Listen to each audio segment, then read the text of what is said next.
Welcome back, dear listeners, to another thrilling episode of Tales Plus. If you thought the last episode was intense, buckle up, because things are only getting better. Last time, we witnessed one of the most shocking moments so far. King Yunnan, blinded by fear, executed the very man who had saved his life. And just when he thought he had won, Sage Duban had the last word. Quite literally. But just as Shahrazad was about to reveal what happened next, bam! Dawn broke, and she left us hanging once again. And now, the king, just like all of us, is desperate to hear more.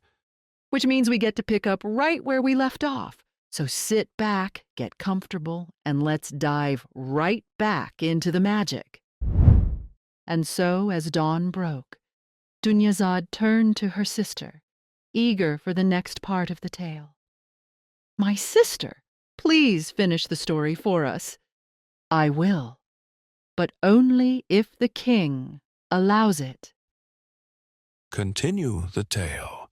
"It has been told, my king, that when the fisherman stood over the sealed jar, he laughed at the Ifrit trapped inside and said, 'If you had spared me, I would have spared you, but you would not be satisfied until I was dead. Now it is you who will be sealed in this jar forever, and I will cast you back into the sea where you came from.'" The Ifrit let out a monstrous roar, his deep voice shaking the very air around them. "No, no. Have mercy, fisherman. Do not throw me back. Spare me, and I will spare you. I have been cruel, but you can choose to be kind. Remember what the wise say. You who do good even to those who have wronged you, let their own actions be their punishment. Do not lower yourself to their level." "Oh, and what about you? Did you spare me when I begged for my life?" "No, so now I return the favor." "Wait, I will tell you a story, a tale of treachery and regret. But how can I speak while trapped in this tiny jar? Release me first, and then I will share a tale that you will never forget." "Oh, no, no, no. I know your tricks, Ifrit. There is no way I am letting you out. You will be thrown back into the sea, where you will remain forever and ever." And so, the fisherman stood firm, refusing to fall for the Ifrit's deception. The fisherman stood over the sealed jar, staring down at the Ifrit trapped inside. There was no mercy left in his heart. "You begged for my mercy, but what mercy did you show me? I humbled myself before you, pleaded with you through tears, and yet all you wanted was to kill me. And what crime had I committed? None. In fact, I did you a kindness. I released you from centuries of imprisonment, and this is how you repaid me? That is when I knew you are a creature of evil. You can never be trusted. And so I will cast you back into the sea, where you will remain until the end of time itself." The Ifrit let out a terrible cry, his voice echoing through the air, filled with panic and fear. Wait, no, spare me. This is a moment for great generosity. I swear upon all that is sacred, I will never harm you. I vow to help you, to bring you wealth beyond your imagination, to lift you out of poverty forever. Only set me free." The fisherman, though wary, chose to accept the Ifrit's promises, but only under two conditions. First, you will never harm me again. Second, you will serve me instead of troubling me. The Ifrit swore a solemn oath, calling upon God Most High as his witness. His voice echoed with conviction as he vowed to honor his word. "I swear by the Most High, I will never harm you. You have my word." And so, trusting in the vow, the fisherman unsealed the jar. The moment the lid was removed, a massive pillar of smoke erupted from the jar, twisting and rising into the sky. The fisherman watched as the smoke thickened and shifted until, once more, before him stood the Ifrit, mighty and terrifying.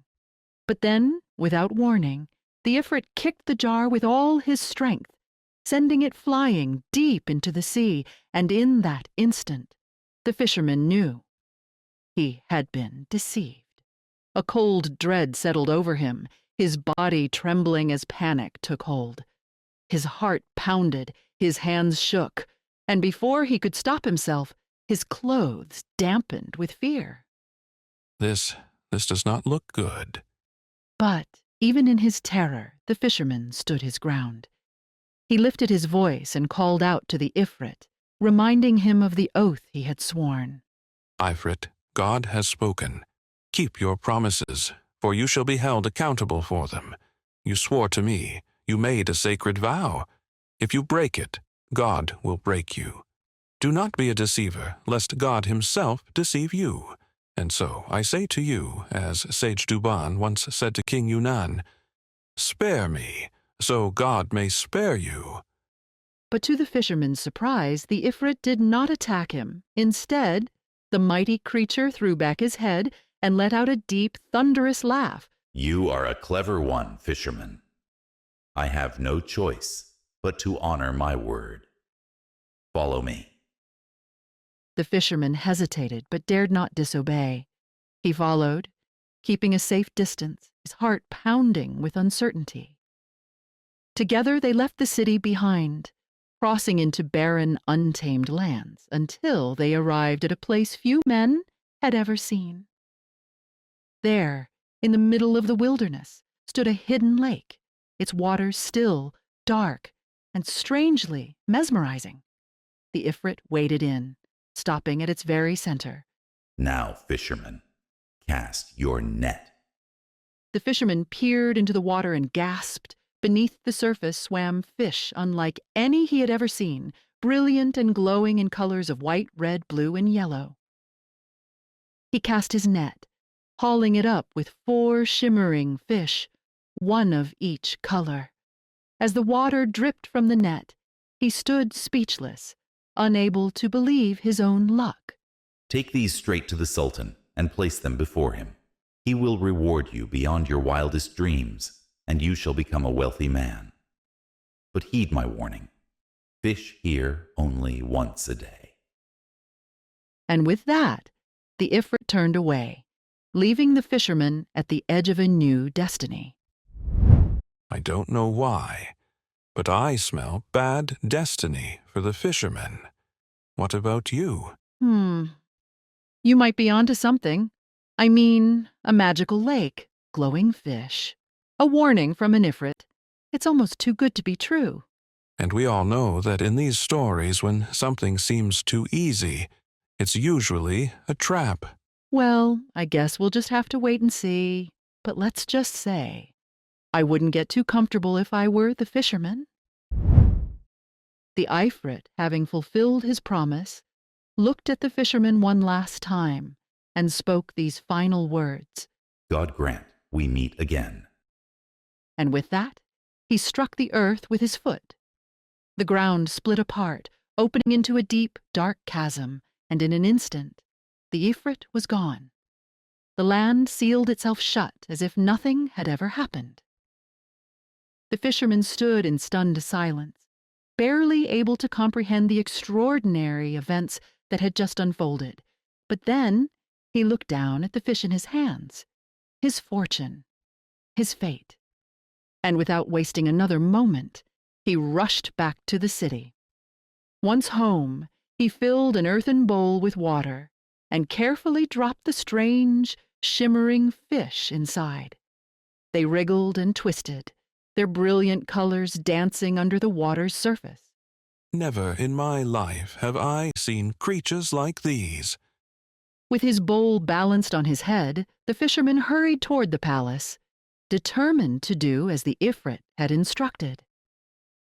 When he arrived, he knelt before the king and carefully placed the fish at his feet. The king's eyes widened in amazement as he stared at the strange and rare fish before him. These These are unlike anything I have ever seen. The king, still marveling at the fish, turned to one of his servants. Take these to the stranger slave girl, the one who now cooks for us. Let her prepare them, and let us see her skill. But the king had no idea that this simple decision would change everything. And so the wazir took the fish to the palace kitchens and delivered them to the cookmaid. But he carried with him more than just a dish to prepare. He carried a message from the king. The king sends you this command. I have kept you for a moment such as this. Today we test your skills. This dish of fish is a rare gift for the Sultan himself, so let your finest hands prepare it. With his orders given, the wazir left the kitchen, returning to the king. But before the wazir could even sit down, the king turned to him and said, Give the fisherman 400 gold coins for his gift. The wazir obeyed, and when the fisherman clutched the heavy bag of gold, his heart nearly stopped. With disbelief in his eyes, he held the coins to his chest and stumbled out of the palace, laughing, tripping, falling, and rising again as he ran home. It felt like a dream. Is this real? But real or not, he wasted no time. He bought everything his family needed, then rushed to his wife, his heart bursting with joy. And so, while the fisherman rejoiced, the cookmaid got to work. She cleaned the fish, heated the oil, and set them in the frying pan, carefully basting them as they sizzled and browned. But just as she turned them over, something impossible happened. With a deep rumbling sound, the kitchen walls split apart, and from the opening stepped a woman, a vision of beauty beyond compare. She was graceful and radiant, her face oval and perfect, her features soft, yet striking. Her dark eyes were lined with kohl, her gown flowing like silk in the wind. A woman unlike any other. Her gown shimmered like liquid silk, her headscarf tasseled with deep blue fringe. Large golden rings adorned her ears, and her wrists glittered with fine bracelets. Rings of priceless gems sat upon her delicate fingers, but what caught the cookmaid's eye most of all was the cane in her hand. The moment the cookmaid laid eyes upon this mystical figure, her knees buckled, her vision blurred, and she collapsed in a faint. But the strange woman did not even glance at her. Instead, she strode forward, lifting her long rattan cane, and tapped it lightly into the frying pan. And then she spoke. O fish, be ye constant to your covenant. The kitchen fell deathly still. Then the woman repeated her words, a second time, and a third, and suddenly the fish lifted their heads from the pan. Their eyes glowed, their mouths opened, and in one voice they spoke. Come back and so will I. Keep faith and so will I. And if you faint forsake, I'll requite till quits we cry. Their words echoed through the empty kitchen. The woman stood still, and the cookmaid lay motionless on the floor. But what did these words mean? And who was this woman who could command the fish to speak? Well, my friends, you'll just have to wait for the next episode to find out. If you're loving these tales as much as we are, make sure to follow and subscribe so you don't miss what happens next. Until then, stay curious, keep your wits about you, and maybe think twice before frying any magical fish.